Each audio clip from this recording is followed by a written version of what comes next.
இன்னைக்கு என்ன பார்க்க போறோம்னா காம்பவுண்ட் இன்ட்ரெஸ்ட் ஃபார்முலா பார்க்க போறோம். அதுக்கு முன்னாடி இந்த சேனலை சப்ஸ்கிரைப் பண்ணாதவங்க சப்ஸ்கிரைப் பண்ணுங்க, உங்க ஃப்ரெண்ட்ஸுக்கு ஷேர் பண்ணுங்க. எக்ஸாமுக்கு ரீகால் பண்றதுக்கு இந்த சேனல் ரொம்ப யூஸ்ஃபுல்லா இருக்குங்க. வாங்க என்னன்றது பார்க்கலாம். ஃபர்ஸ்ட் என்னன்னா காம்பவுண்ட் அமௌண்ட் ஃபார்முலா பார்த்தீங்கன்னா P × 1 + R/100 whole power T. Pங்கிறது பிரின்சிபல், Rங்கிறது ரேட் ஆஃப் இன்ட்ரெஸ்ட், Tங்கிறது நம்பர் ஆஃப் இயர்ஸ்.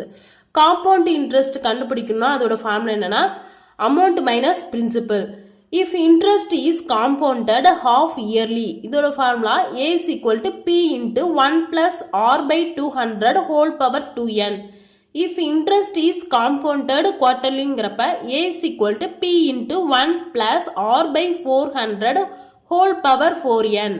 இதே பார்த்தீங்கன்னா ரேட் ஆஃப் இன்ட்ரெஸ்ட் வந்து டிஃப்ரெண்டாக இருக்குது அப்படின்னு பார்த்தீங்கன்னா இதோட ஃபார்முலா வந்து இது A is equal to P into 1 plus A/100 into 1 plus B/100 into 1 plus C/100 also on.